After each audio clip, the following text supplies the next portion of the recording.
Hello, my name is Chris Snipes, and you are listening to The Melt.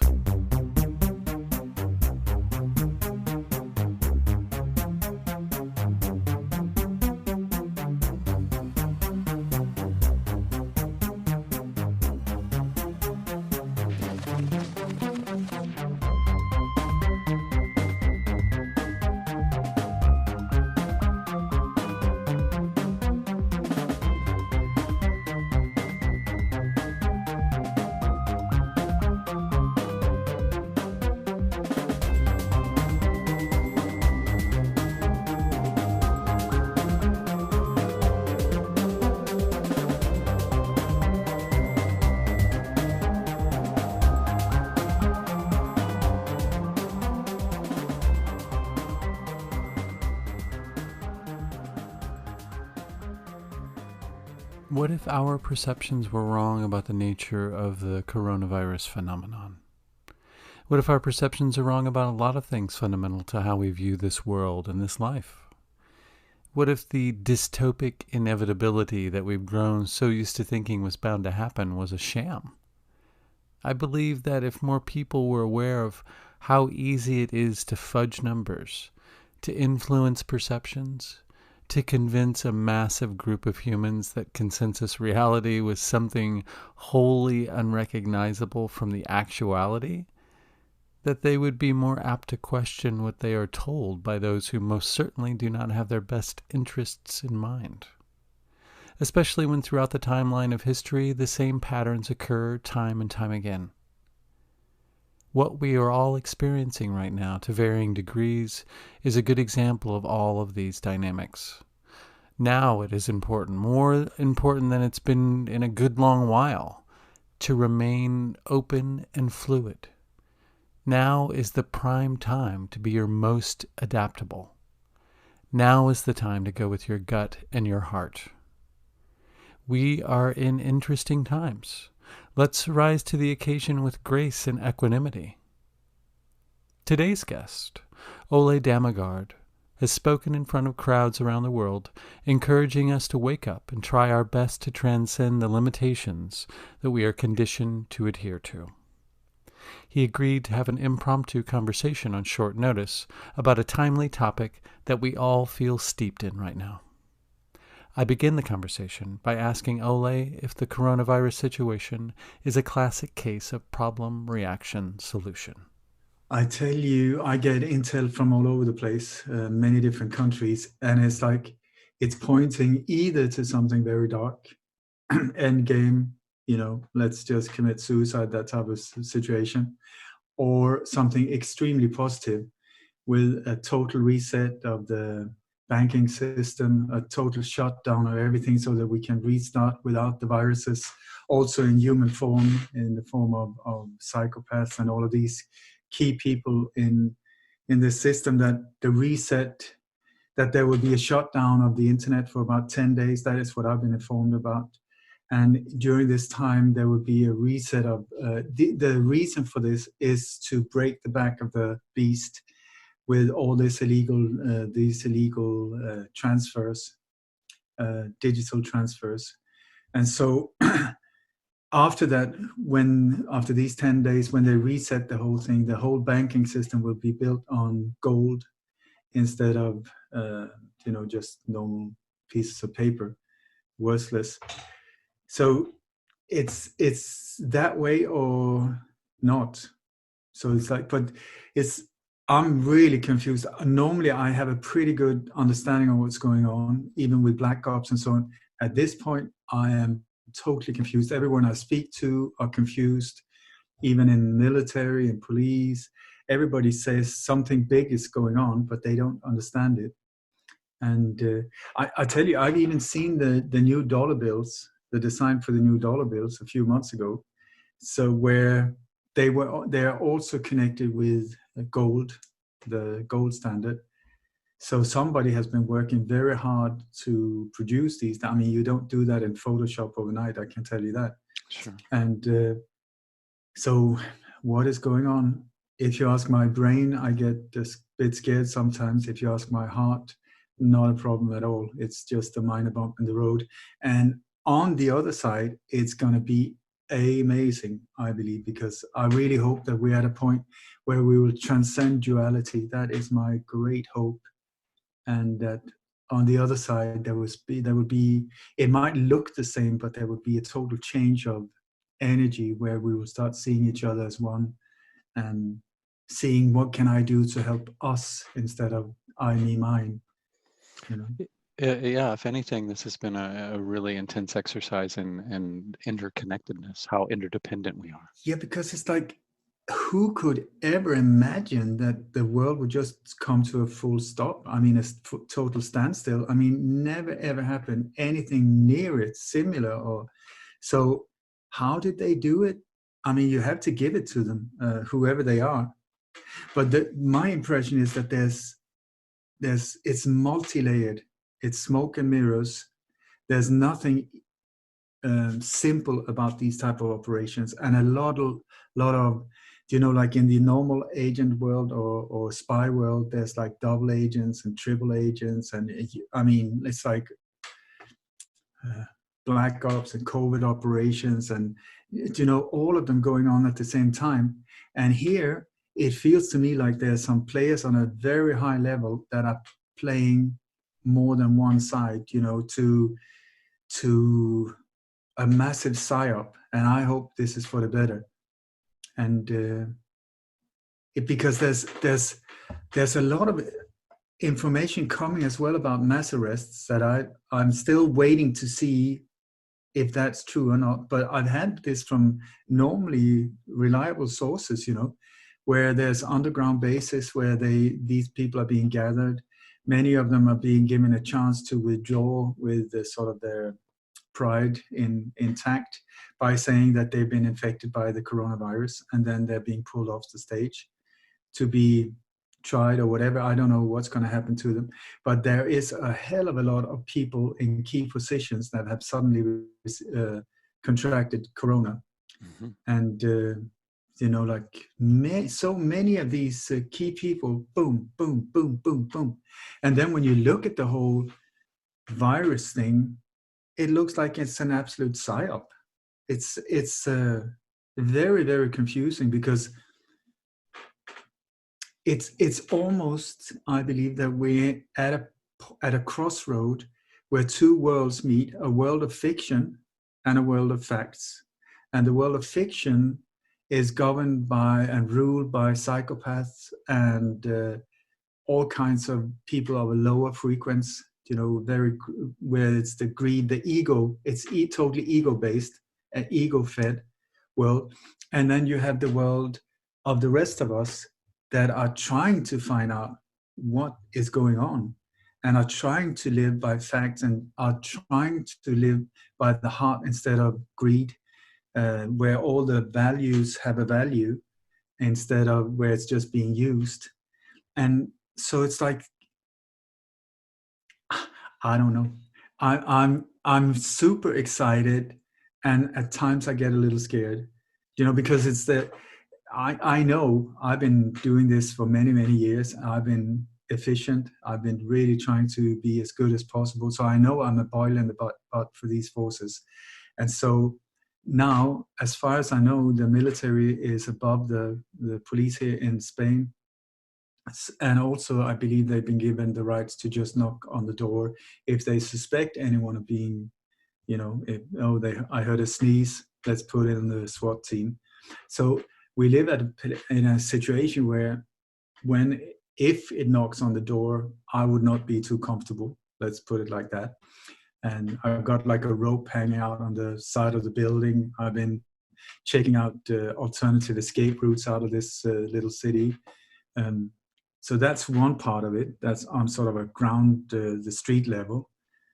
We bunkered up food, but we've had that for a long, long time. We had like for a couple of months worth of food and, you know, some extra diesel. And so that part, but, and the virus itself is very interesting as well, because I don't know, the last interview we did I talk about this whole thing about these 39 coordinated attacks that we managed to stop? Yes. Mm-hmm. Yeah, okay. Yeah. So we have that, where it seems like this whole thing was delayed. But at the same time, I'm getting a feeling more and more that maybe I really messed something good up, because these dollar bills were supposed to be released on Thanksgiving. What day is that? It's on 22nd, isn't it? It's around the 25th in November. Here. In November. Mm-hmm. No, this was in October. Okay. So anyway, so the bills were supposed to be released on the 25th or around there in November, but this whole thing went down in October. So maybe it's like when you look from a distance, maybe there's this racing going on, this race. I believe that is what we see, that the dark and the light are really struggling and fighting like almost like two dragons, you know, and where possibly by that the whole thing was postponed, because I really think that stopping these 39 coordinated attacks messed it up big time. And then the attack that we are seeing now in the form of this coronavirus is so much weaker than had it been coordinated with these other attacks, including a nuclear power plant meltdown in Sweden. I mean, can you imagine the whole, and also an attack in the harbor of Rotterdam, where that would have created famine in Europe within a few weeks. So that combined with the virus, that would have been disastrous. And that would also knock out the whole new reset of the funds with the new dollar bill built on gold. So maybe that was planned there to knock that plan out, you know. And then the whole thing was just upside down. Now I get new reports that the first 10 days of April would be the shutdown of the internet. And at Easter, that is when they will reset the whole thing, but this time with the whole new system. Listen, I am confused. I am sitting here totally speculating. Yeah, I hope that's okay. Absolutely. But because we live in unprecedented times, this has never ever happened before. Yes, indeed. And it's wonderful also to see how people are uniting, you know, and becoming creative and becoming really funny. I mean, there's so many really funny ways that people are dealing with this thing. I don't know if you've seen some of the videos. I mean, it's hilarious. And also really creative people are sitting, playing and singing to each other from balconies. And also they start caring about each other, you know, and instead of being anonymous. And also the stress, where are you going to go? The stress, calm down. There's no way to go. Exactly. And so it's beautiful to watch as well. And people are more and more becoming aware of here and now. What's happening tomorrow? We have no idea. Was it worth all that stress and all of this this rhythm of life where you just like and you never get anywhere? You're just in the rat wheel. Is it worth it? And now I find it really interesting as well, because all the shops are closed. You can't buy anything. You can't drive anything. You can't use money. So money is becoming of less importance, because what are you going to do with them? So you don't even have grocery stores open there? Yeah. Okay, so you can buy another bagel. That's it. Sure. But I mean, does that make you happy? I tell you another one. Is this okay if it's going to be a different type of interview? We just go in all different directions. Absolutely. I saw an interview the other day with an expert on happiness. And she was asked about how come that, you know, like if you dream, you have this goal, oh, I'm going to get a new car. It's specifically, or most especially when it's material things, a new diamond ring, whatever it is, a house, whatever. And then you get it and you're like, whoa, yeah, you get the new car.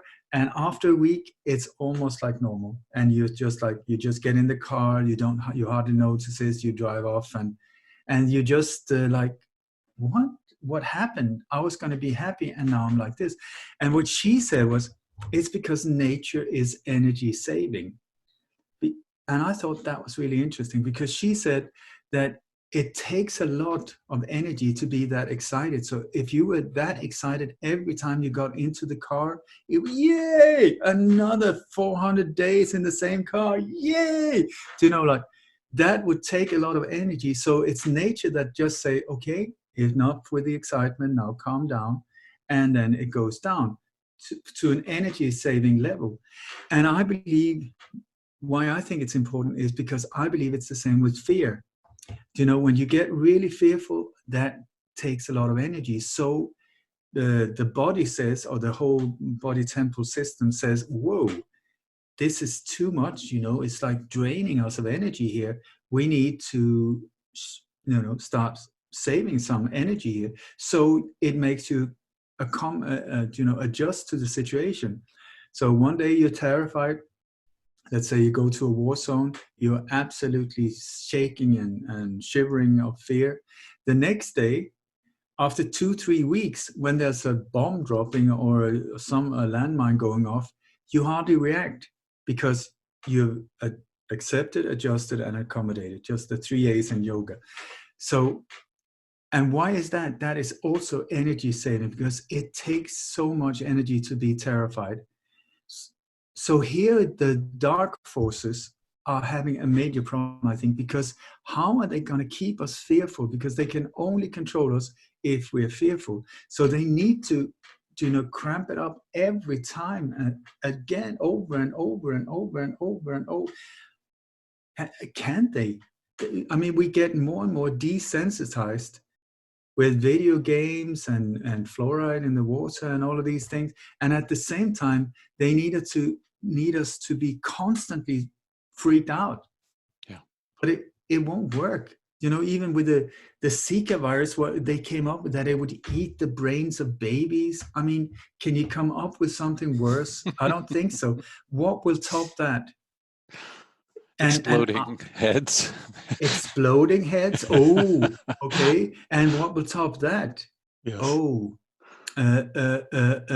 you're running out of options here. Yeah, exactly. You know, in the old days, do you remember in the 70s when Soldier Blue came and it was the first time when you actually saw what happened to a person when they were shot, you know, with not just a blob of ketchup on the shirt, but actually, you know, and people were puking, people were fainting in the cinemas. It was like a whole, now, I mean, put a 3-year-old in front of the Chainsaw Massacre, he won't even react hardly.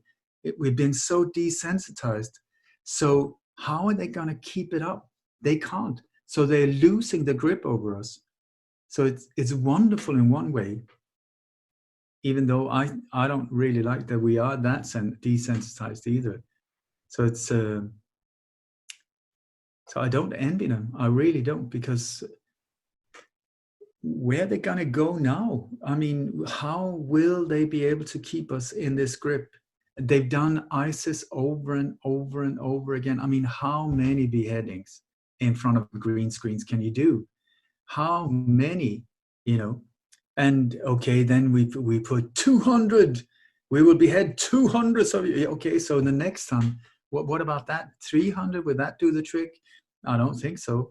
Maybe babies. You know, they're down to women and children. That's the ultimate. They can't go further because it's the old problem, reaction, solution. All the false flag, go for women and children. But when you've done that, where are you going to go? Yeah. Old people. I mean, they've done, I don't know if they're talking about that where you're... We don't care enough about old people. Sure. No, I'm sorry. And guys like you and me, sorry, it doesn't work either. No, babies, kittens, oh my God. If you do something cruel against a little cat or something like that, that still works. But I mean, you can just see the trends on YouTube, like a cute little kitten, 4.6 million hits because it says meow in a cute way. And then you have something that is of real importance, like 12 views. And so we live in strange worlds and times. People want distractions. And the thing with a situation like this is it's so, something like a virus is so intangible. So we're supposed to be relying on all the information that we're getting from the experts. And while we're hunkered down in our homes, self-quarantining, you know, a lot of people just plant themselves in front of the TV and just soak that stuff in, you know? Ooh, Yeah, that's a that, fear spiker right there. but this is I don't fear the virus at all. At all. I would have no problem flying to China now. I'm sure the tickets are pretty cheap. Um, you know, without a face mask, not a problem whatsoever. What I do fear is how it's being used. And also the whole thing, what I find is incredible is that viruses are not living things. It's not like a bacteria that you can kill. A virus is something totally different. And I'm not an expert in this area, but the whole thing with these created viruses is that you can't, as far as I know, vaccines cannot deal with them. It is not, you cannot. And some experts even say that viruses are not dangerous at all. This have to stand for them. Please look up for yourself these areas, because like I say, I am not an expert and I don't know for sure. But one thing about this coronavirus, for sure, it is a created thing. The patent is owned by doctors at the Woking Institute, at the Purbright Institute in Woking, sorry. Purbright, by the way, Lord Purbright is one of the Rothschilds that was very much into eugenics, connected to Bill Gates. And it's also the Purbright Institute that was given a donation, I think, of $9 million not long ago by Bill and Melinda Gates. So, and they own the patent of this virus. So if you own the patent of something, it's because you have created it. You come up with a new unique something to be able to get a patent. They will check, you know, does this exist before? And you have to be the one that put it together, whatever it is, to get a patent. So we're talking bioweapons here, not anything else. And so in it, apparently there's something called adrenochrome, as part of this genetic string. And that thing only activates on fear, which I think is also really interesting, meaning that if you're not fearful, the disease will not hook onto you in the same way as if you are fearful. Then the adrenochrome will activate and boom, hook onto you. So it's almost like humanity is being divided by people who says, yeah, right, you know, and then people freaking out. And the people freaking out will attack a lot of the people who are calm and really try to scare us as well. And hopefully that's not so easy, I hope. Well, and if you see, you know, this reality as just a sort of a web of energy, then it really becomes important as to, I don't know if you're familiar with the metaphor, there's a white wolf, which is good and kind. There's a black wolf, which is sabotaging and destructive. And it just depends on which wolf do you feed. So I think this is an excellent situation for that. Like, do we feed into the fearful, you know, dystopic, apocalyptic scenario that this is going to just end life as we know it? Or do we look at it as a possibility of, I don't know, getting past something or transcending old patterns or modes of behavior? It could go either way, it seems. And maybe it is like that in this matrix. It's up to us. No judgment. Where do you want to go? Straight to hell or right up into the sky, heavens? I just know that when you're fearful, you make bad decisions. Yes. When you freak out, you do not make good. Your mind is not in a problem-solving mode. It's not in a mode where you can say, okay, fine, this will be the best for my family. This will be the best. You freak out. And so whatever the situation is it real or is it not? Is the military there or not? Is the whatever? You are a lot better off if you're calm. And if you can, the more you can let go of fear and enjoy life. Also, if you're in a very, very tense situation, if suddenly boom, boom, bang, bang, bang, which could be the reality here in 5 minutes, bang, bang, bang, I really hope that I would be able to meet them, maybe laughing, or do as calm as possible, welcome them in, and please put your guns over there. Would you like a tea or whatever? Or if you're going to drag me off, at least I hope that I will be able to keep the balance. That is my hope. I have no idea. I mean, I managed a few times. Other times I freaked out because it's shit scary. I mean, this is not for wusses.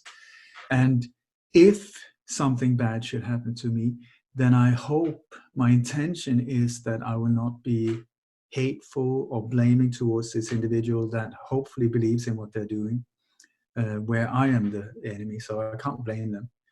But and out of a totally selfish point of view as well, on a karmic level, that I will not put anger or blame or whatever. I would not bend over. That I can tell you. I'm not talking about like, yeah, do whatever you want with me. But I'm not gonna fight physically either. I don't know. Can I tell you a few times where I managed to do, where I feel this was the way to do it? Please. There's been two times where I've been approached by people in uniform, black uniforms, where they've been very upset with me.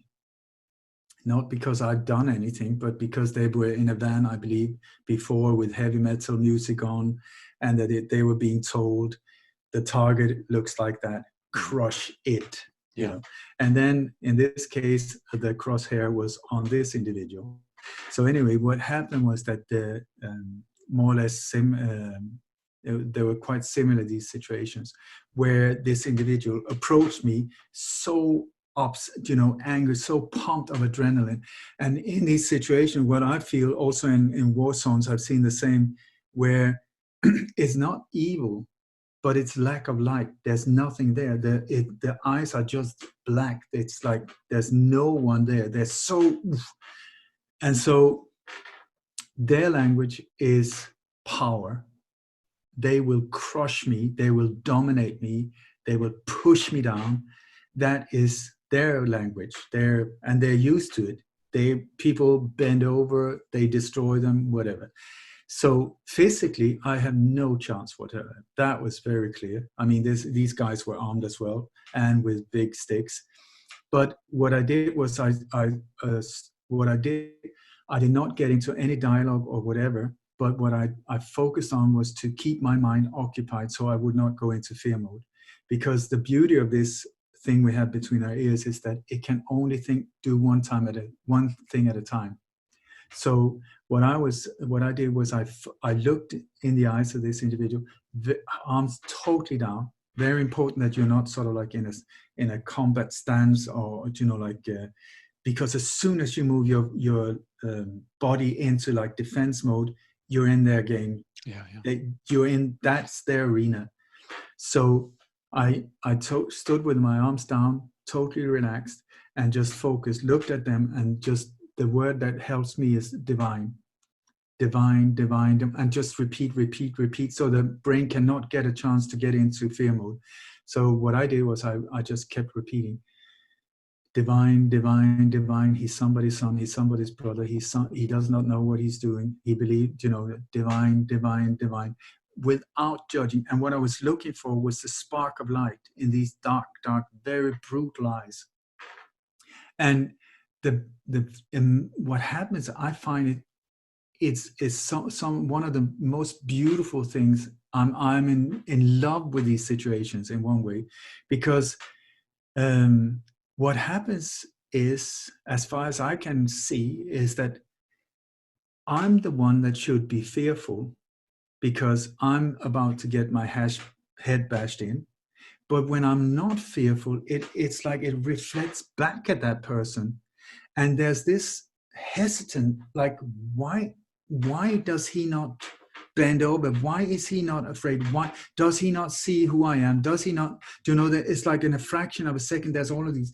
So there's this glimpse almost of fear in their eyes. I mean, they could eat me for breakfast like this.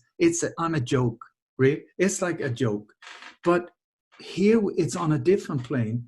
And so it's like, there's like this fear thing coming in their eyes, and their confusion, absolute confusion, because it's like, and then it's in these point where I'm looking for the spark in these black eyes, and boom, both times I've seen it, it's like a tiny little explosion, like boom, in their eyes. And I know at that time, at that point, their life of domination is destroyed. I really believe that their power system cracked, because from that point on, there will be a doubt in their way of being.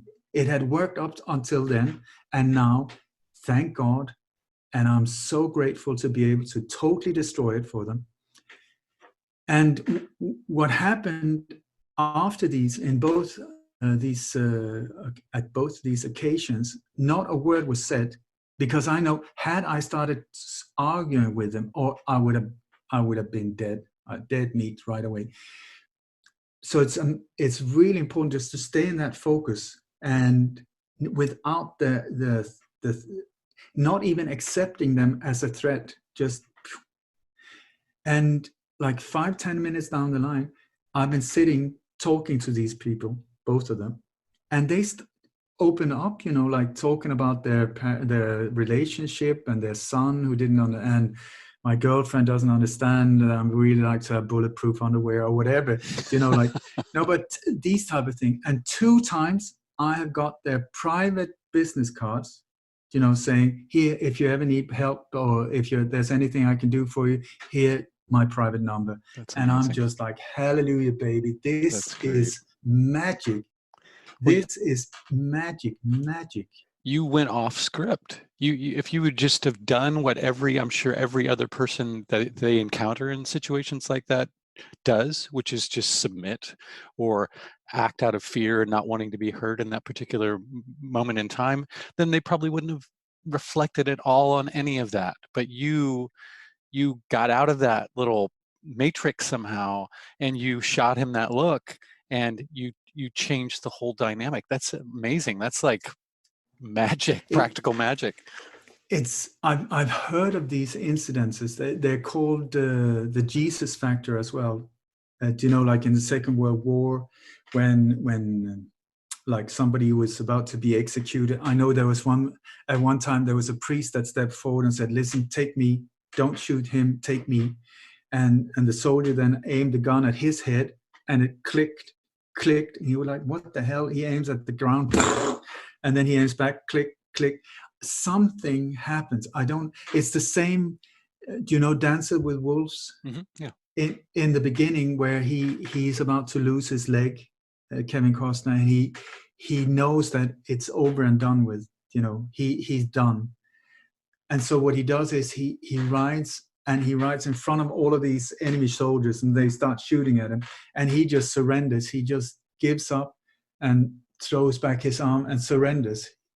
And at that, the Native Indians talked about it as good medicine. That you were invincible. You could not, when you're in that state of mind, you cannot be hurt somehow. I don't know how it works. There was one time I was being invited to a workshop, and I'll tell you this first. I thought at that time that I had sorted myself out. I had done a lot of, because I've been really messed up by life. So I've had a lot to learn from, which has been great. Boot camp, I call it. So I was invited for free to this workshop, and I thought, I'm going to go there and I'm going to help these people with their problems, because I have solved mine. This were many times years ago. Anyway, so there was this girl there, a young woman who I thought I really liked her. And after a while, I felt she's avoiding me. I was like, why? Can she not see my greatness, that I have solved all of my problems? Anyway, so I more or less pushed her up in the corner. I said, listen, are you avoiding me? And she said, yeah. I said, why? She said, but because you're one of them. I said, one of who? The people with masks on. I was like, wow. What? And that was a major, like, whoa, in my face because I was not aware of these masks. I know now what she was talking about. I had this smiley mask on that could beat me, whatever. I would still smile, but I would not show what was actually going on. So that was it. But that was not what I was going to tell you about. What I was going to tell you about was at the end of this workshop where I really went deep, and I did gone through a lot of hard, tricky stuff. And so it was at an island called Gotland, which is east of Sweden, and it's a very, very unusual island with very strange rock formations, and the rocks are sharp, like really razor sharp. They're not from I don't know if it's volcanic, but it's very, very sharp.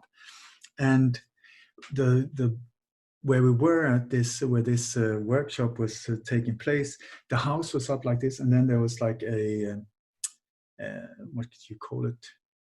Like a steep hill going down towards the sea. I mean, it was not free fall, but it was pretty goddamn steep. I mean, very hard to walk up, like this. You didn't have to climb, you could walk it, but you really had to use your hands and so on. But anyway, I stood up there and I just felt there was this beautiful sunset. I was all alone, and I just felt,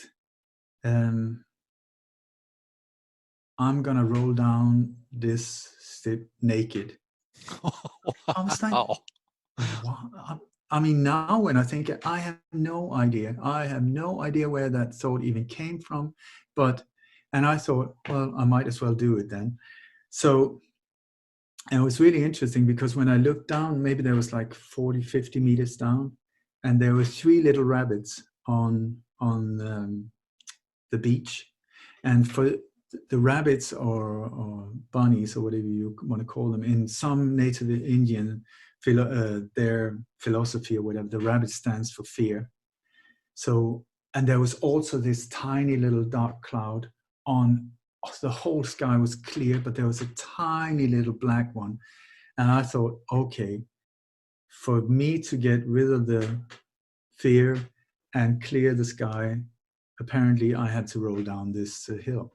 Maybe I should get therapy instead, but that was what I chose to do.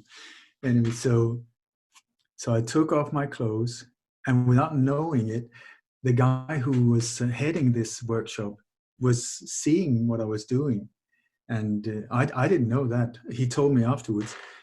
But he thought, well, it's a workshop, people take off their clothes and see the sunset like this. And then suddenly he saw me disappear over the hill, and he was like, oh my God, what the hell? Anyways, I lay down, and then I just rolled over the edge.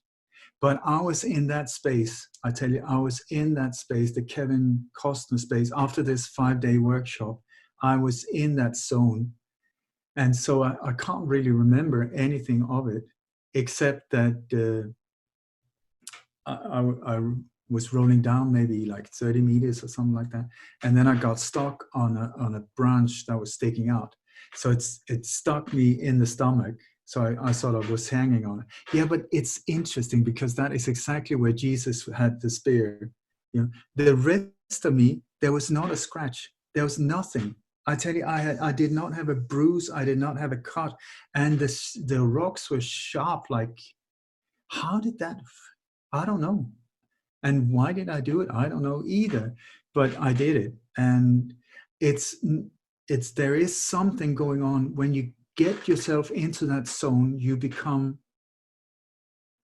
cannot be hurt. That is what. But you have to totally let go. If you try to manipulate that zone, you are screwed. I tell you that. It will go very badly. Sure. So it's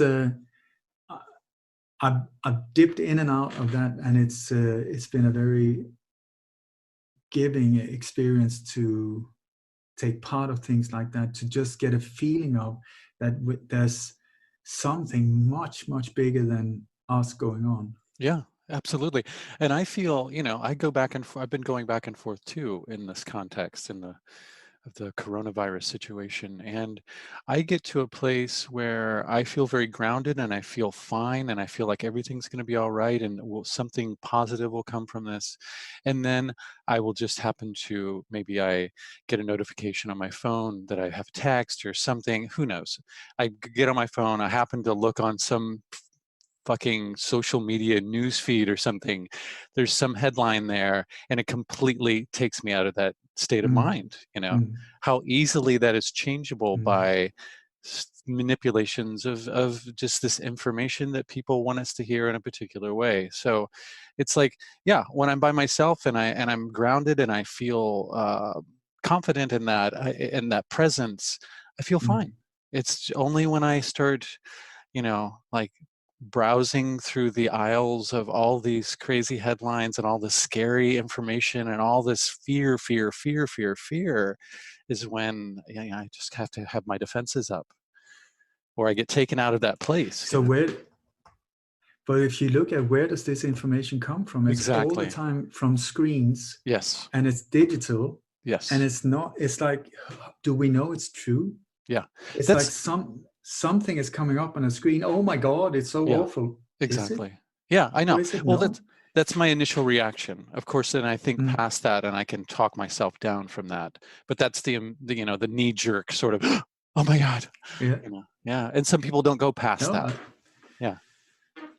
it's and what is real and what is not. I have Exactly. no idea. I have no idea. Like you were talking about, the situation being used as sort of a financial reset and how positive that could be and all that. And then you hear another side that's saying, oh, this is being used as a opportunity to make all money digital and to have possibly mandatory vaccinations for this. And oh, well, while we're vaccinating everybody, we'll just throw in an ID 2020 chip in there. So I tell you, it's got all the hallmarks of the worst New World Order yeah, agenda, full spectrum attack on all different levels, coordinated at the same time. Horrible, horrible. I mean, all the things that I've feared and I've been trying to stop for all of these years in one nice little package yeah, globally. So it's like, I don't even understand how we came to this point. It was like everything was pretty good, and suddenly, boom, overnight, we were in this situation, and there was this very strange feeling to me, just like when you're in a computer game, and you come to one part, and suddenly, boom, you're taken to the next level, and there's a new ball game. The whole yeah. scenario, everything is different. The Mhm. controls are the same, but it's and I've spoken to quite a few people where when this happened, they were so close to make major changes in their lives. Something was just about to go through. You had finished. I mean, in our lives, it's ridiculous. We were so close. We've been working so many years. They were so close to come on 3 or 4 major things in our life, and overnight, boom, it's gone. It's not even on the radar. It's off the horizon Yeah. because we're in this ball game called the corona. I was like, what? Like, how? And then suddenly all of that is not important anymore. Yeah. And it was really funny as well, I tell you, because we lived up in the mountains for some years, and we had it's beautiful, beautiful place up there. And but there was not a lot of people, so we had a lack of people, a lack of friends, a lack of everything when it came to socializing with people. So we were we were blessed with a dishwasher that started making problems. So my sweetheart contacted the landlord and said, please, there's some people coming here that are going to take care of our house for a month or so. Could you please sort out this dishwasher? That ended up with an argument about the dishwasher, not from our point of view, but from the house owners, which make them also say, well, we're not going to repair this. And by the way, you need to be out in 9 months. Thank God we were given 9 months. So that took our life on a whole new direction, because we had been living up there for 6 years or something like that. So that started a whole new life. And once we started that, suddenly the dishwasher started working again. Interesting. Interesting in my world. I think these things are interesting, because then it's like, thank you, got it. So instead of being upset with the landlords, it's just thank you for being absolute not nice people at this point, because it makes it so much easier for us to move on. And so we came down here. Now we're on the coast. It's the first time we live in a small city. And so we were thinking, this is the first time ever. It's going to be amazing. Like, we're going to be able to just walk down to cafes and maybe meet people, maybe get some new friends. We came here. It was a real big hassle moving in here, because the people that had this apartment had to move to another one, and they didn't want to leave that. Anyway, took a long time. Finally, we managed to get in here. We got all our stuff in, all the old stuff out. And the first night we were here, we took a walk. Kim and I, my sweetheart, we took a walk, and we came about 50 meters down the avenue here, or it's a beachfront. And we met a person who said, "Oh my God, how are you?" And we said, "Oh, look, we have friends. How wonderful is this? We can meet people and have a beer or whatever." Mhm. So we sat down. We had a Corona each. We took 2 Coronas. We went back home, and we went into lockdown. Wow. So Crazy. the whole reason why we moved down here was to be among people. And then we had like a sniff of it, and then we went straight into lockdown. I thought this is kind of funny, Yeah, absolutely. And And it's interesting because, I mean, we're all supposed to be on lockdown, and usually any other day when there isn't a coronavirus lockdown, there's nobody walking around my neighborhood. There's no kids playing outside. Everybody's all, locked in their own little mental cubicles doing whatever they do.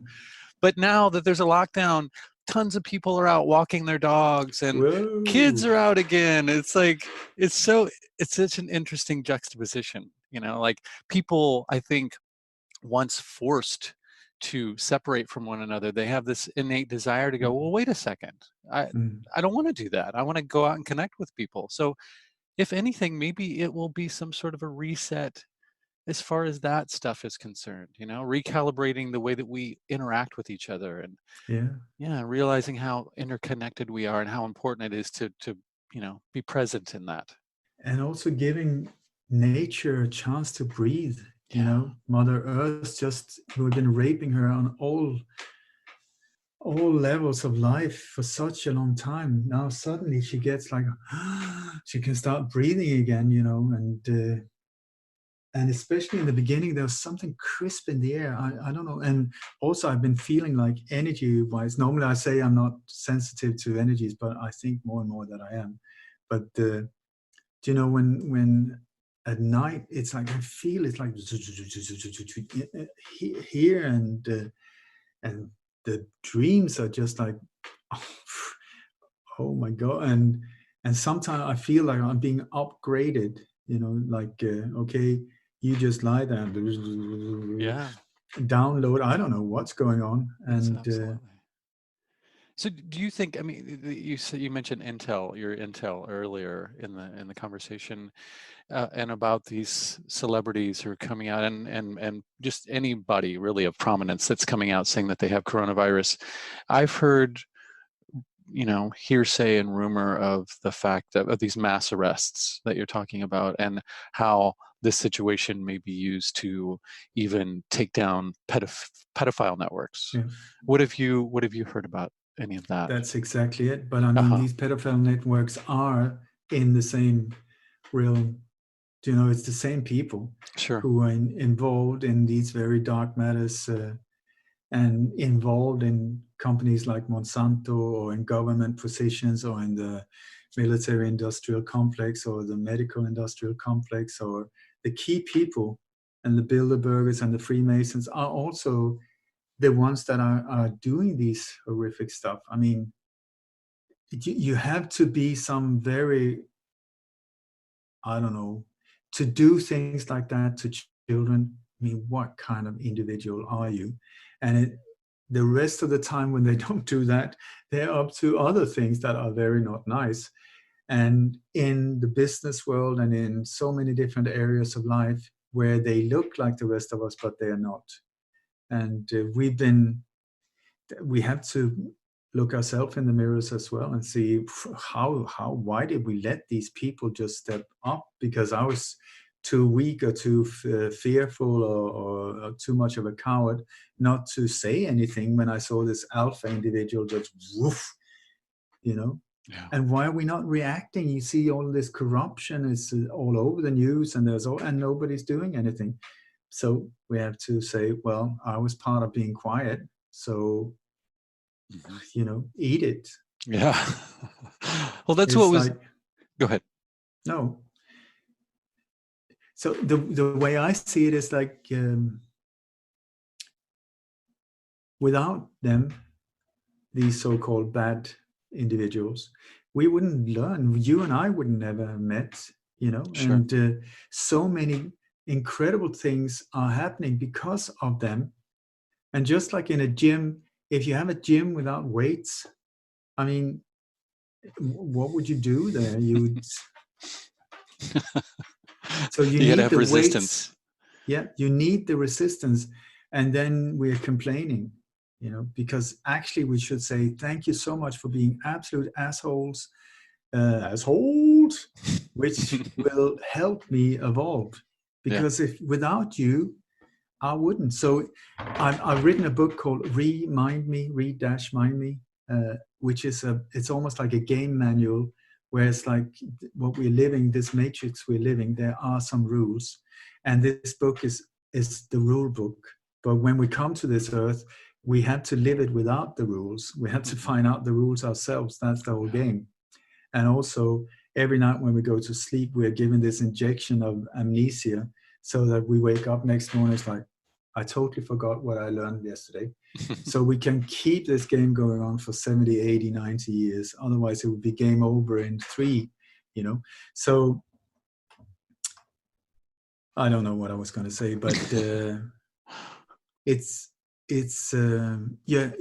what I wanted to say in that book also, I call them the black angels, because here are individuals that take on themselves a lot of bad karma, and I would say on a higher level, for our sake, so we should in one way almost be grateful for them taking on these roles as such horrific individuals that can put us through such mayhem so that we can evolve as spiritual beings. It's like, to purify gold, you have to go through fire. It is only through intense fire that you can purify gold.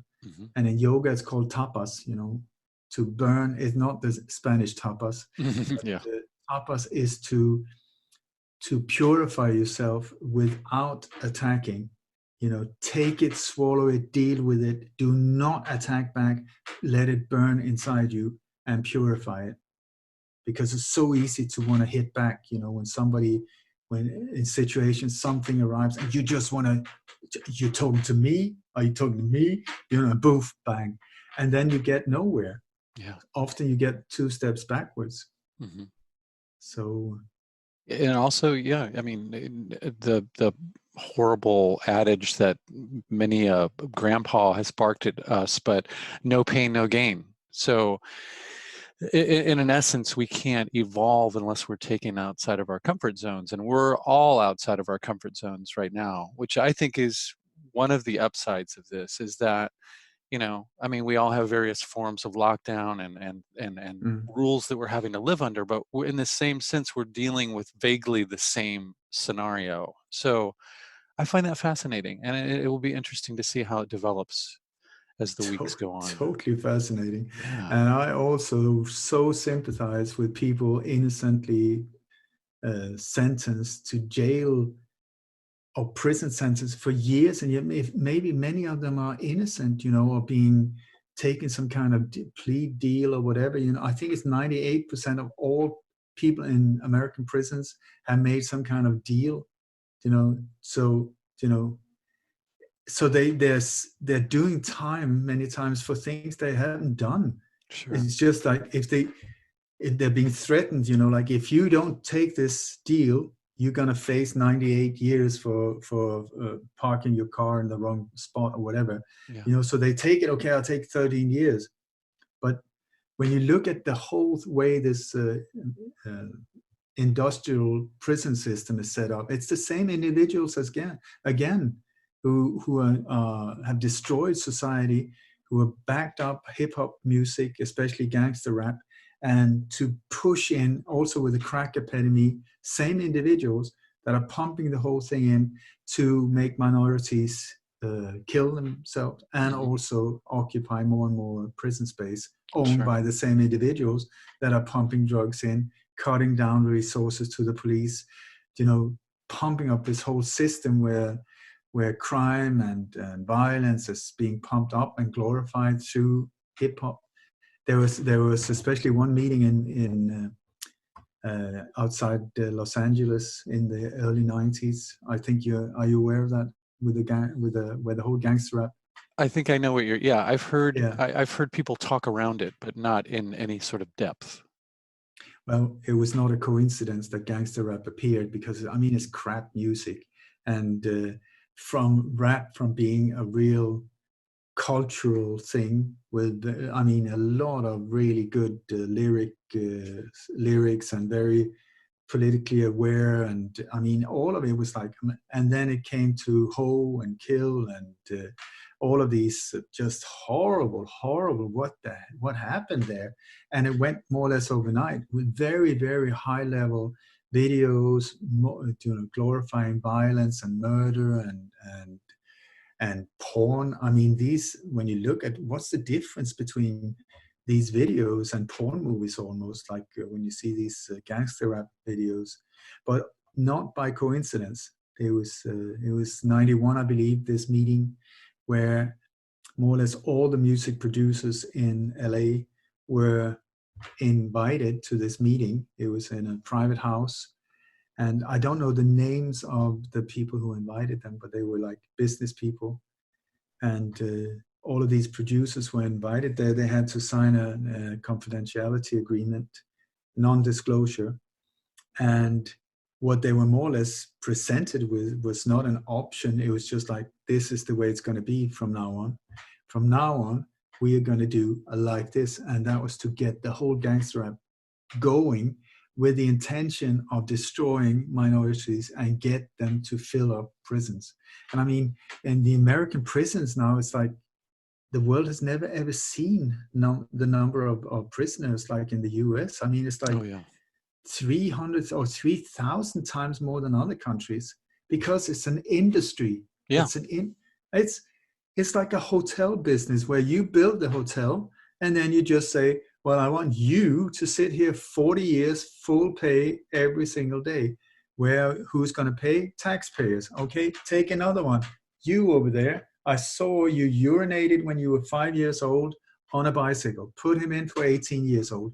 That is a lot of days for money coming in. And every single time it's the taxpayers, the taxpayers, the taxpayers. The same with the military industrial complex.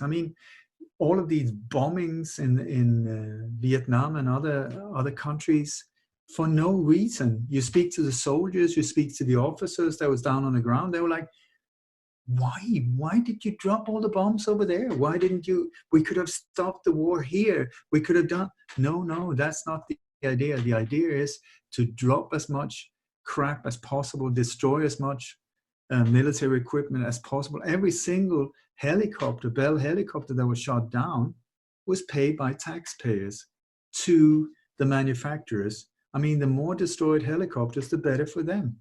Yeah, absolutely. And the more bombs, the more landmines, the more bullets fired, and then use the bodies to transport drugs home. It is a beautiful scenario, I would say. Horrible. And who are paying the price?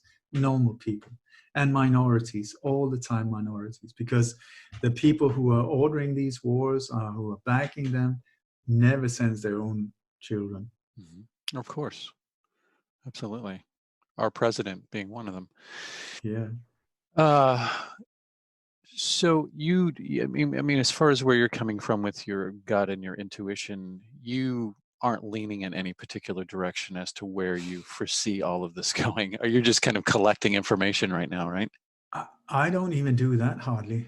I Mhm. just stay focused. Sure. I I've started my own gym. I have 4 staircases in the, there's 4 floors. Uh-huh. So I run up 10 times, Uh-huh. 5 times in each direction Great. on a daily basis. Uh-huh. I focus on my family. I got my sweetheart and my daughter here.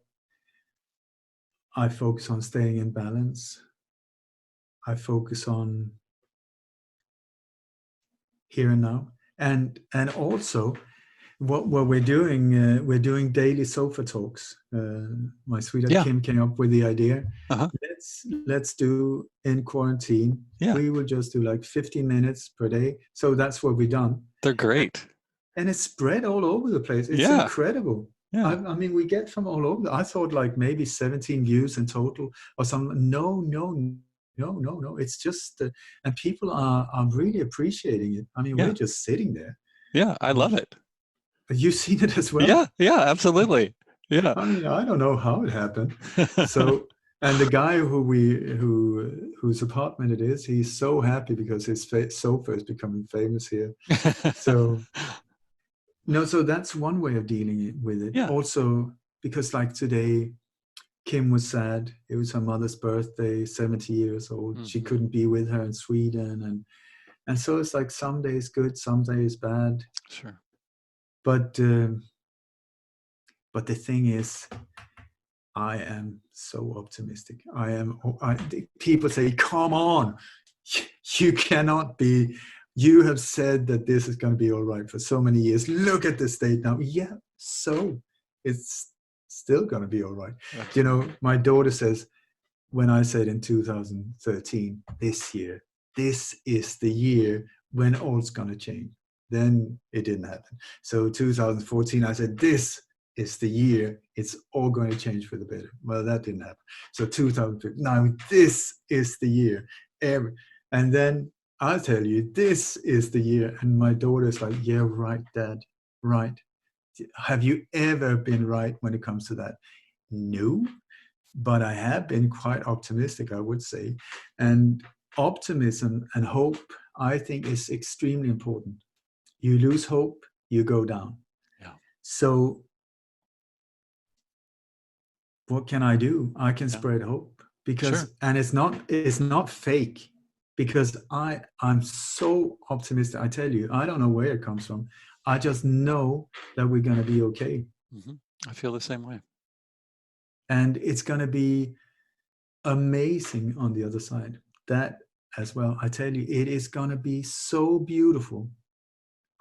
I've experienced it a few times with ayahuasca and other stuff, where suddenly 3D goes into like, I don't know, 1D, where suddenly it's like, whoa, there's no difference between, and it's a beautiful and a bit scary experience also. Discombobulating. Do you know, before my mother died, she said, still confused, but on a high level. And I think that is a good way of putting it. I think it's important, especially when everything seems to be so heightened, to remain more fluidic and open than ever. Because I think once we start clinging to things or clinging to a particular storyline, then, I mean, you know, there's been many, many experiments where it's been shown how much of an effect our state of mind has on our surrounding supposedly objective reality. So if that's the case, then it's more important than ever to remain exactly what you're talking about, to remain optimistic and to maybe be more concerned with what we can control in this situation that seems so out of our hands and so chaotic, is to just focus and be grounded and be mindful and present with the things that you can control in your life. Yeah. Maybe, do you know, maybe suddenly the lights are going to come on and they're going to say, oh, it was all an experiment, you did really well. Well, I don't know. Truman World. I have no idea what we are living in. I don't know. Is this a matrix? Is it real? Is it virtual reality? Is it like an experiment with chemtrails just to see how much can they take before they suffer? You know, how stupid can they be not to see it? Or I don't know. I mean, everything is so upside down when it comes to logic. And at this point, I would say it's totally upside down. You know, child care services, absolutely not. They kidnap children. You know, the police, they're like the ones that I fear. The military are the ones that I fear. They should be the ones that should protect us. Governments, super crooks, banks. Oh my God, let's not even go there.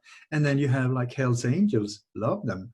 You know, and mafia individuals with great honor. You know, it's like so confusing. Like where I mean, I have friends, former assassins. I've got friends that have been in black ops for many, many years.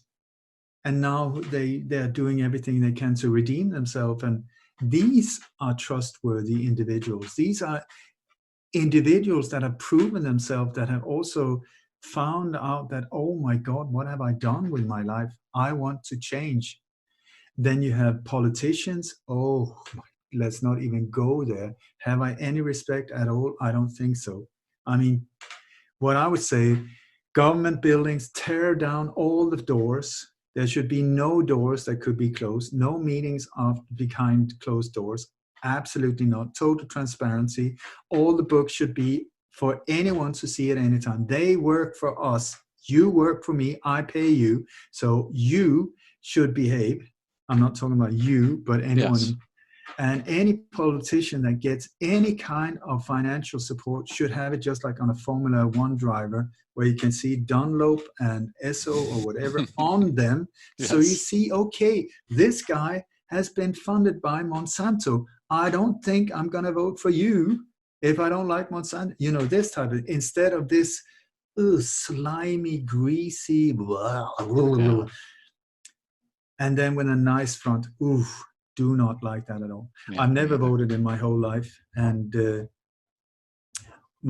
friend of mine was asked if he was voting, and he said, no, I do not support organized crime. And I thought that was brilliant. I loved that answer. I do not support organized crime. That is so spot on. It is. That's great. So, because it's like the whole political system that I'm so not interested in, because I'm not very interested in theater, is like it's built up like this. Boom, you've got the left, the right, and then you got like three in the middle everywhere. The center party or the whatever the libertarians or whatever, I Yeah, don't know the what they Green want to Party. call. Yeah. Yeah, but you have like Republicans and Democrats, but that's right and left more or less. The whole thing is it's all connected to me. So which finger do you want? Yeah, Pick this one, pick this one. It's still, I'm still the one that controls it. exactly. And so it's such a waste of time to even I mean, politicians on a lower level, I'm sure that they're nice people and that they mean well. But what happened on the way up there? And I've spoken to people that knows what they are talking about a lot more than I when it comes to the hierarchies of society. And this is not only, I think that is in most countries. And especially one guy, he was the chief of the National Customs Services in Sweden. I mean, a high-ranking official, and he was part of a small group that I was involved in that was trying to find out what happened to the Swedish Prime Minister Olof Palme that was allegedly gunned down in 1986 in the streets of Stockholm. And I said, how come that no one is reacting? You know, it's so obvious that the investigation is not doing anything. It's just like there to cover the whole thing up, which is why it's there. And he said, when you come to a certain level, everyone up there are corrupt. If you will not enter that sphere, if you're not corrupt, they will not let you enter into their gaming room. So anyone above there, you just know they're corrupt. And that, when he said that, I thought that somehow makes sense, because you see these individuals, and once they're on that side, they're not very good, many of them, of what they're doing, even though they're given top positions and top pay and stuff. And then they totally screw up. And what happens? Their career goes up, or they get an even better job, even though they totally messed up and swindled away millions of dollars. The thing is, where did these millions of dollars go? And how come their career goes up? It's because they're loyal to them, not to us. Yeah, exactly. So, and then the differences between the promises that they are making when they're trying to get elected and what they actually do once they're there, black and white. Yeah. It's so easy. They will tell you, and I could be a perfect politician. I could tell you anything you want to hear before the election, and then I will do everything I want after the election. Once I'm on the inside of the doors, I will give you a double finger, and then I will be loyal to my lords and rulers behind the scenes. So, and then this whole hype about, oh, have you voted? Have you not? Absolutely not. I have so not voted. I do not even listen to them.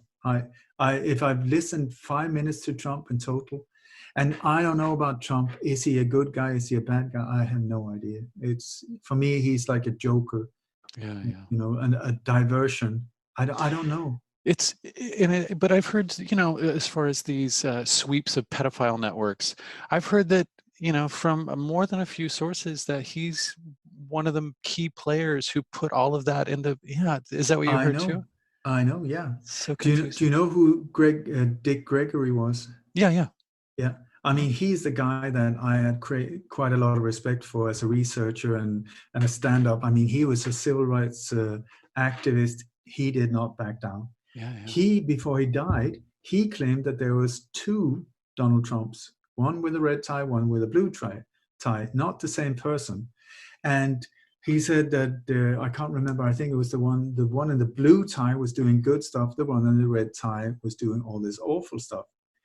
I have no idea, but Dick normally did not say things like lightly. He was normally very well researched, and to say a thing like that. But when you come to that level, when you look at Hillary, there's at least 4 different Hillarys. I don't know if you've seen it. When you compare the photos, they don't even look alike. They're not the same height. They're not the same weight. They're not the same. And we're like, oh, it's Hillary. I don't think so. One of them is, and one of them overheated. What does that mean? Have you, I mean, a person can get a fever. Have you overheated lately? What is that? Are we talking about some kind of robots or what? Because when Hillary got this strange, they said that the doctor said she overheated. That is my expression. What? She overheated. That was the public statement. She overheated. So I'm like, I mean, I know that the technology that we are aware of and that they have is it's a lot more advanced on their side of the fence than we think. So maybe they already have these cloned individuals. I don't know. I have absolutely no idea. Or if it's virtual reality, or if it's just like 3D graphic effects. But something very strange is going on. So also now with these, the video effects where you can, in live broadcasting, you can change. Have you seen when they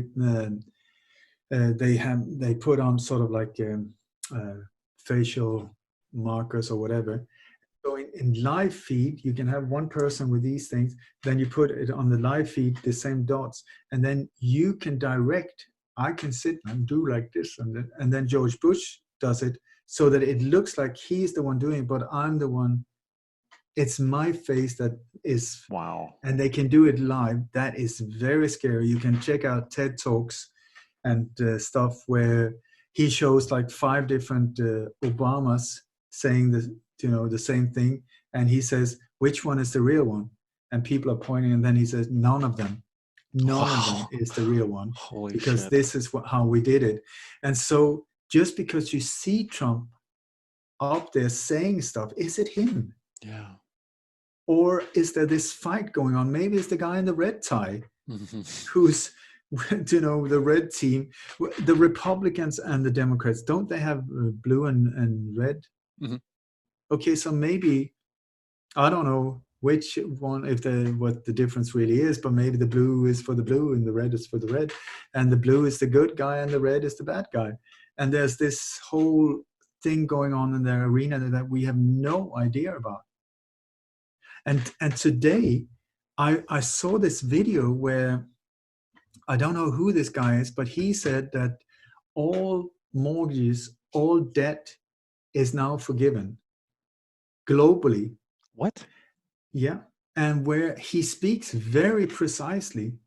I can send you the link Yeah, afterwards. please do. He looks like a president almost. He's standing like speaking like this, very official looking. I've never seen the guy before, but he's talking about that now, right now, there is exactly what we're talking about, a reset of the finances going on. And where these two realities, the fictitious one and fact one, is now clashing. And there's the whole reset going on here now, where also there's a whole change of where the military and the police are in a process of starting to work for us instead of against us. I mean, if what he's saying is true, hallelujah, baby. It's fantastic, what I've been dreaming on for such a long time. And it appears he has like 8 or 10 videos in quite a short time span. But I think it's like more than a million views on one of them. So it's not just a tinfoil hat that has come out of control, So Interesting.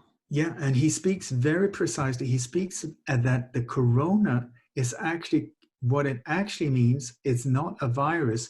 It's a code word for gold-based finances. And he says that many of these viruses, we're talking mind viruses, they're not real viruses. And he says, so for instance, the code words that are being used in these psychopath circles, in these business circles and so on. And what he says is that the avian flu, for instance, that is a code word for the debt and being released from the aviation industry. And he's talking about many of these codes, saying this is what they're saying. We don't understand it. So we are disabled by the system. It's set up so that they can communicate right in front of us without us understanding what's going on. And I find it really interesting. That's compelling. And either he's totally crazy or it's spot on. And he said it's happening right now. The whole thing is happening right now in all of these different countries, the exact same thing. And I tell you, oh my God, I so hope that this is it. Yeah. Because that would be fantastic. That would be amazing. And I've, go ahead, please. No, he's talking about the banking system, the federal banks who are now trying to pull out and pull away from the Federal Reserve Bank, because that is at least one of the heads of the snake, one of the heads of the beast. I think it's not only one head. It's almost like this. There's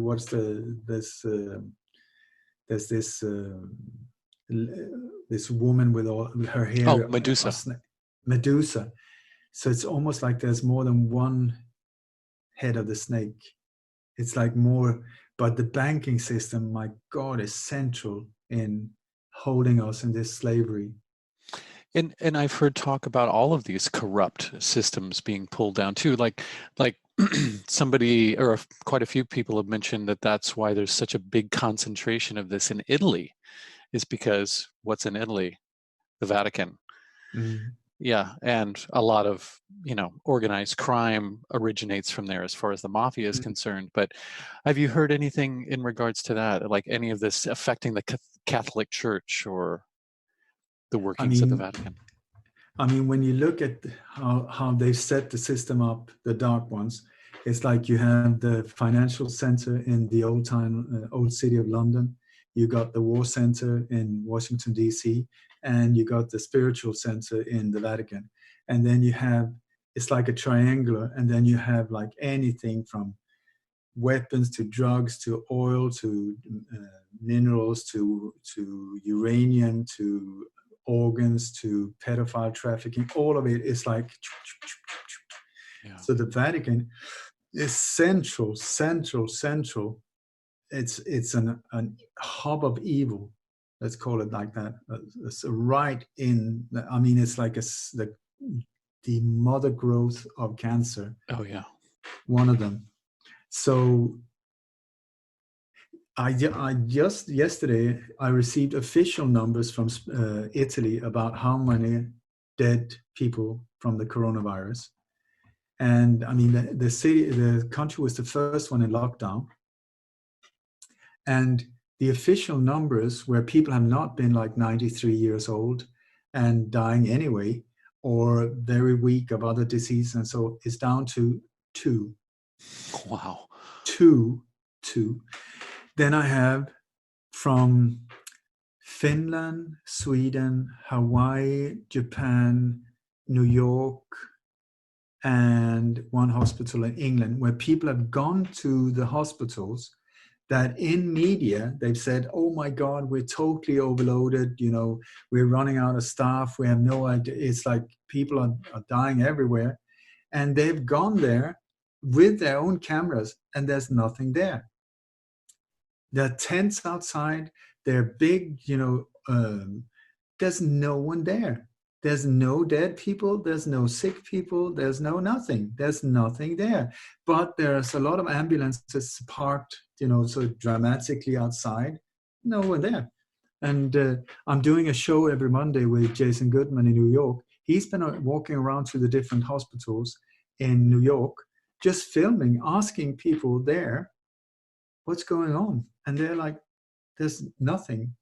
And then you see the media, it's like, oh, now they've had to build this emergency. Like in Madrid here in Spain, they use the ice arena, with the hockey arena as a morgue because they're running out of spaces in hospitals. And there we've seen like pictures of a big cooler truck that reversed there because there's so many bodies or not. Yeah. I tell you, I don't believe that at all. I don't believe there's a single one. It's so easy to fudge those numbers, and it's totally, God. yeah. I mean, it's all information. That's all it is.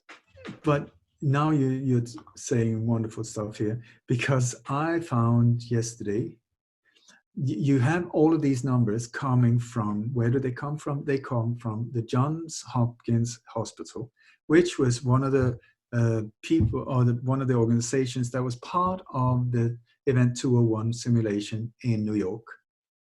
You're aware of that? Yeah. We spoke about, yeah. Mm-hmm. So how can you have a simulation identical to what we're seeing now without it being somehow connected? Yeah. Because people say, no. But that's like, if the police did a raid in the home of Al Capone and he found, like exact drawings of the Buckingham Palace jewelry, crown jewel, things like that. And then a month later, a heist was carried out following the exact plans that Al Capone had practiced. And you say, no, I don't think it has anything. Of course, it's connected. In my world, it's 1 in a trillion that it should not. It's just like a month or so in between. So the numbers are given from the Johns Hopkins Hospital. These are the maps that you see on the news all the time, and it's in the simulation as well. And it ended up with 65 million dead in the simulation, but it's the same maps more or less. Boom. Then you have from the CDC in Atlanta, Georgia, absolutely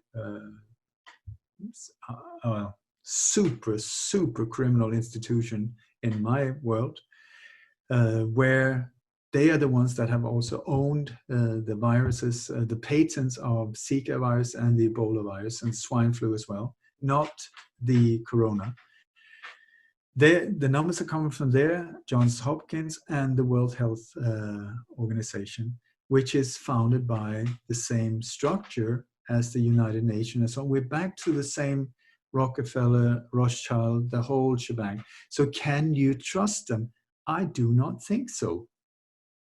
And then you see, but who are pumping it out? Well, every single country that this has happened to are part of Agenda 2030. They've signed these papers, so they have devoted themselves to this agenda, which is absolute madness. I mean, when you start looking into Agenda 21 and Agenda 2030, it's like it's absolute.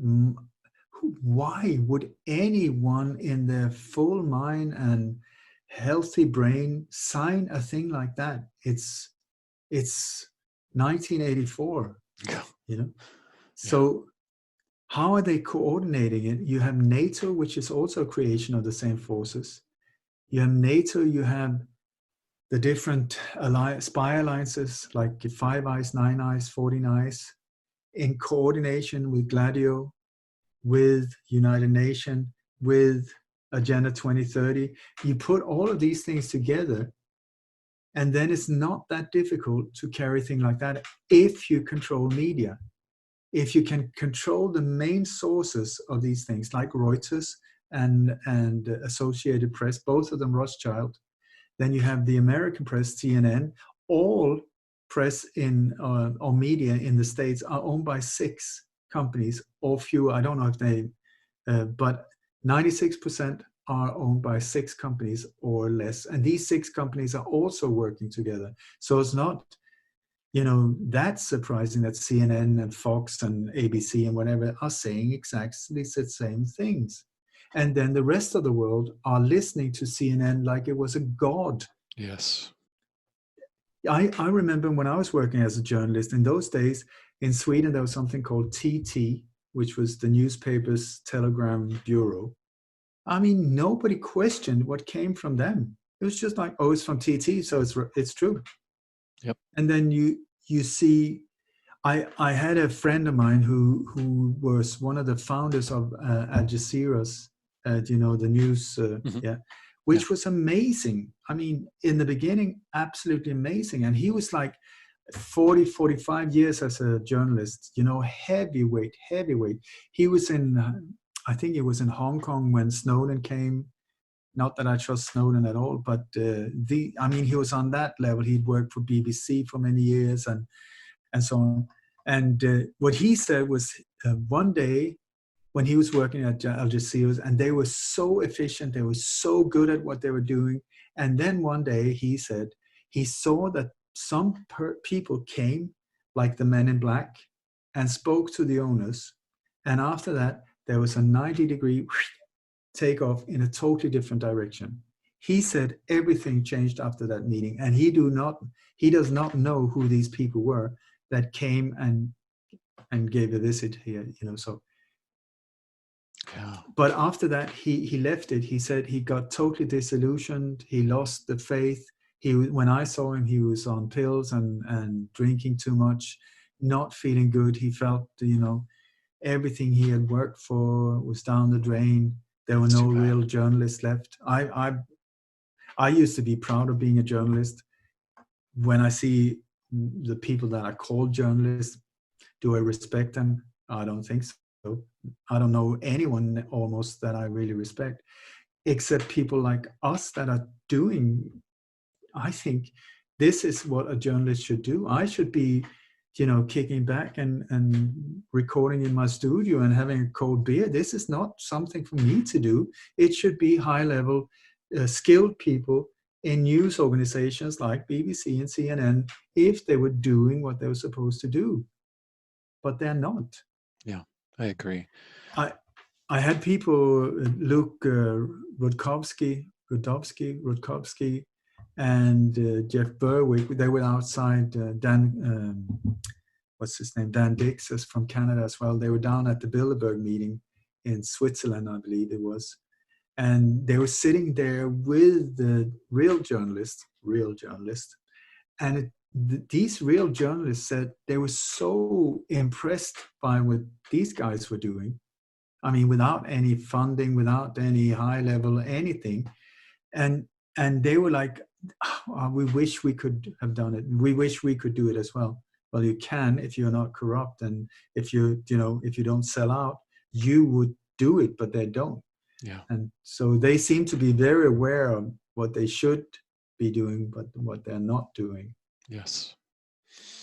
And it's so, if all of these reports were coming in that the sky was pink, and we were, this was going to totally change how we're going to live because the sky is pink, and we could all go out and look up in the sky and confirm that yes, it has indeed turned pink, then it would be something tangible. But all of this is such an abstract shadow play of numbers and statistics, and hearing drastically different reports, and Yeah. many of them very extreme. It's so easy to feel tossed back and forth, and to, there's so many headlines right now that are just fear porn. It's people glom onto them and justify it as a reason to just leave reason behind and freak the fuck out. And that doesn't serve anybody. That's not true. It does serve somebody. Oh, you're okay. You're right. Yes, of course. Because you always have to ask yourself, who benefits from me believing this? Yes. There is why.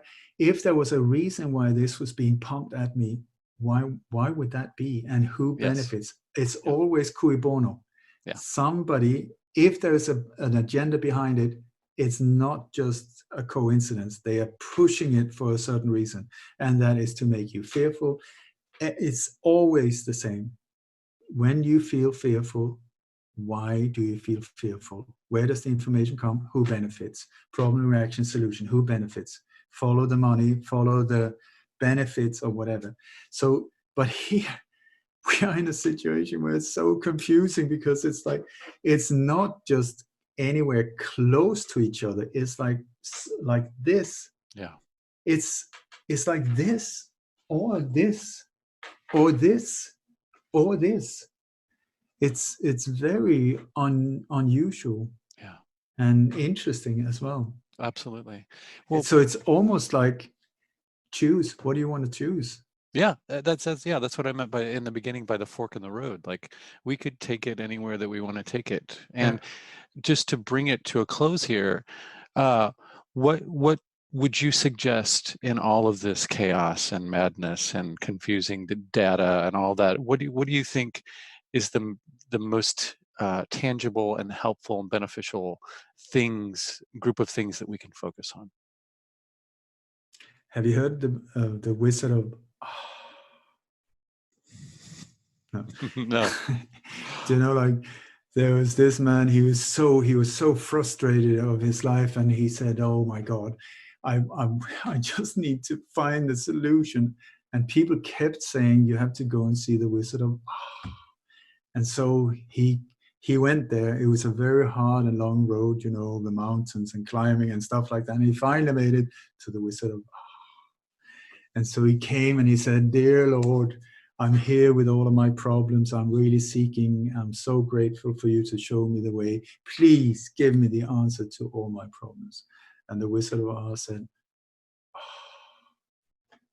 And he said, "But please just tell me, what should I do?" And the Wizard of Oz said, "Oh." And so I say the same. It's a very wonderful feeling when you just let it go. Just. So the Wizard of Oz, I think it's a very beautiful way of saying, what is the solution? It's like the immune system doesn't care what the attacker is. Whatever will attack it, it will just deal with it. And here we don't even know what is attacking us. So, but we're so trying to say, well, if the attack comes from there, then I will do like this. Oh, it's over there, and then I will do like. We don't know. We have no idea. Maybe it's even a trick of light. Maybe it's just a fart in the air. We have no idea. So what can we do? And so I will continue to until I find until I find somewhere to. It's the same if you're on a surfing board. Not that I'm a good surfer, I've never tried it, but if you're stiff, you will fall down. If you're relaxed and you bend your legs and you stand in balance and you're not fearful, you can deal with it in a lot better way than if you are fearful. Fear is all the time where they want us. It's a very low frequency, and stay in a higher frequency and we will be okay. I love it. And while we're at it, stay in the highest. Love is the answer of all.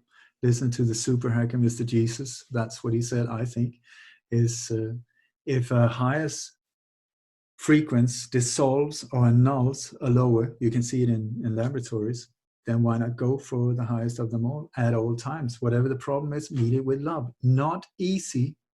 No one has said this is easy. And it's not wuss love either. Like, you can step all over me, I will take it out. That's not it. But the power of love without judgment, oh my God, that can make a difference. So love and in combination, and then enjoy it. I mean, okay, so if you want to be depressed, enjoy the depression, feel it. Oh my God, it's so awful. But okay, this is not where I want to be, but now I know what it's like. So enjoy it.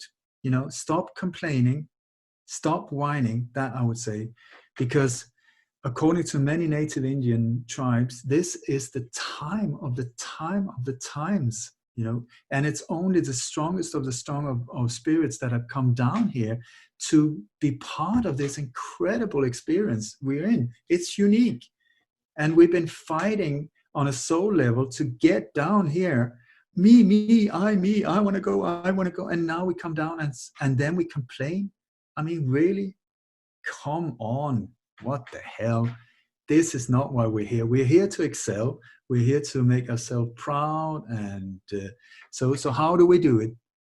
Find ways. What works for you? Be creative. Follow what gives you goosebumps. Now you have a timeout even. There are no excuses anymore.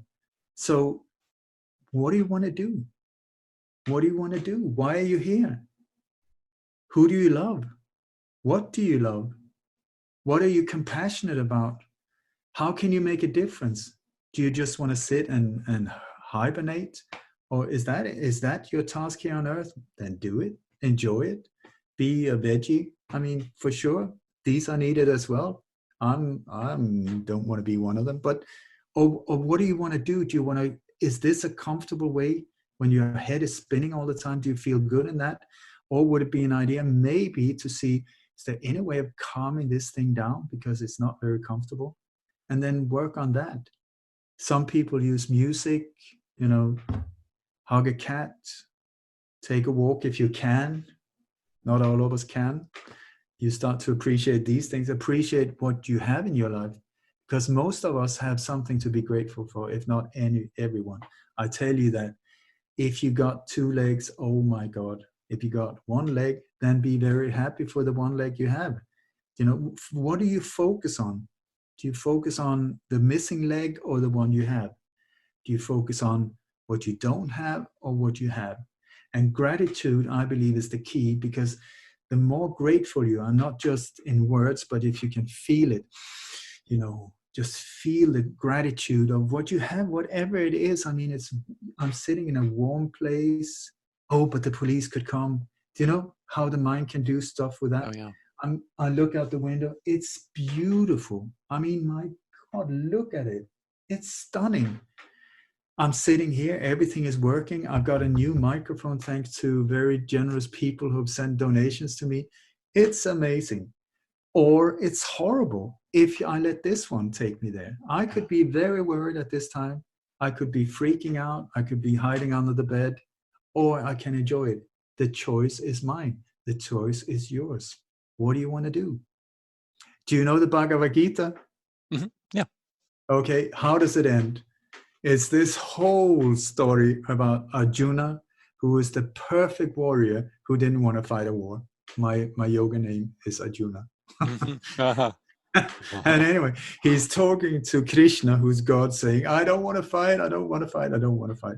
And then Krishna is giving him all kinds of advice and stuff like that. You can do this or this or whatever. And then it's like a book like this. I never come to the end of it. But apparently the last paragraph is, it's up to you. I love it. And so it's like, oh, come on. I wanted a good ending, just like tell me, is it this way or that way? It's up to you. Yeah. And the end of the Matrix movie, the first one, now the rest is up to you. Something similar to that. It's up to each and every one of them. Why are we here? Why are you here? I'm figuring that out on a day-by-day basis, but being present wherever I am is I've found to be the most recurring theme, to be present. Yeah. Yes, and whatever I'm dealing with at whatever time. If you can do that, that is amazing. I mean, that is to when you eat, to really eat and taste and chew and all of that, instead of thinking about exactly. Or when you slam the door to the car, not slam it but close it.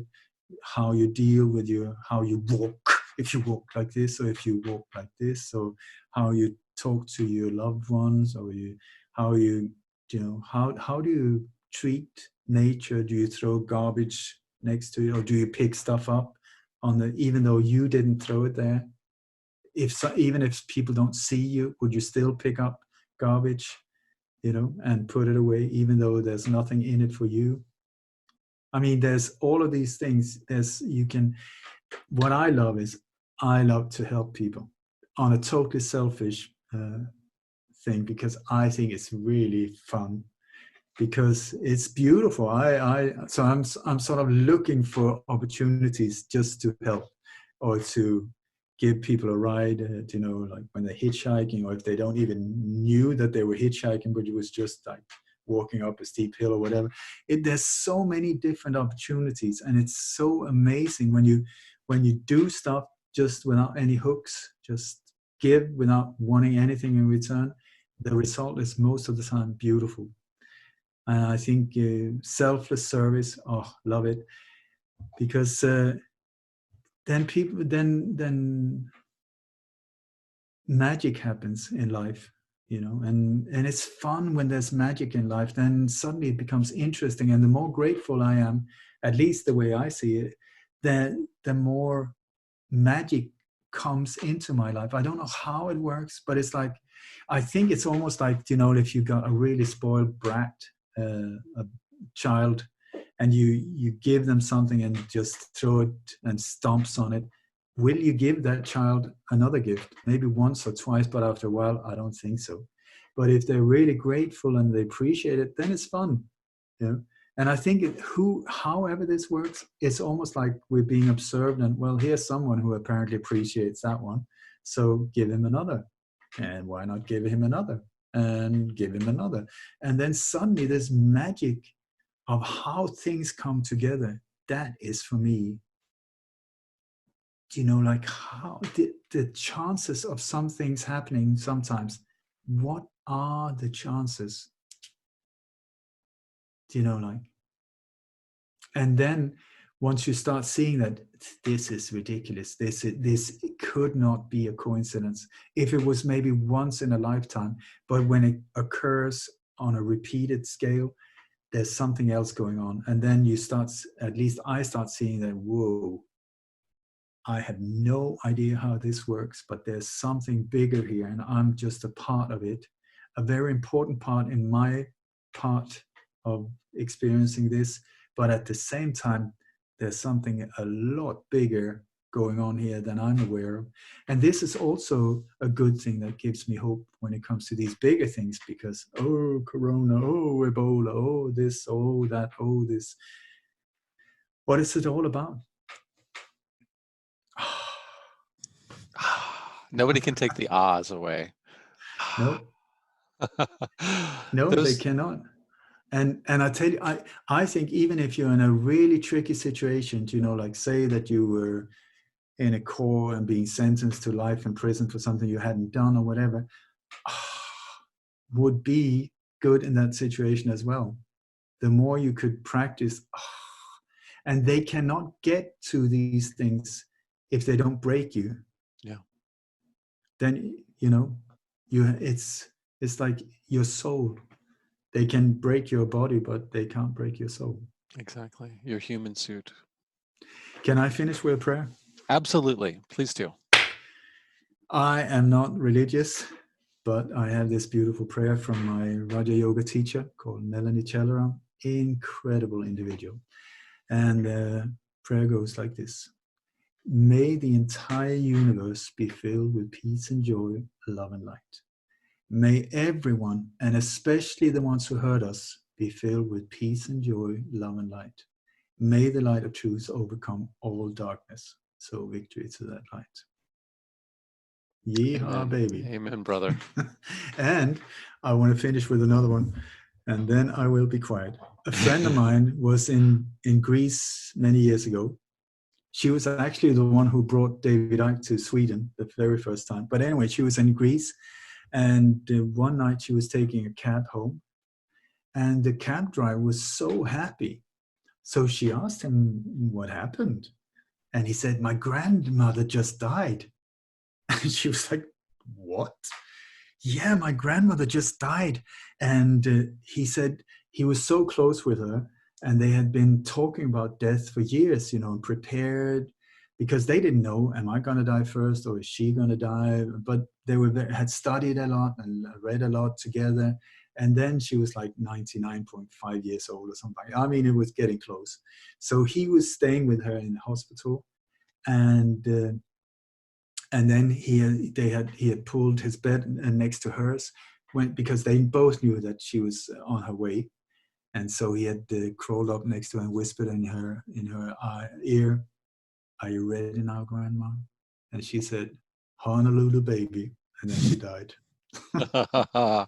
That's fantastic. What a way to go. Honolulu, Yes. baby. That's great. That's fantastic. That should be on her gravestone if they had a gravestone for that person. But Ole, thank you so much for agreeing to do this on short notice, and for your wise words that I think are very, very helpful in these kind of confusing times.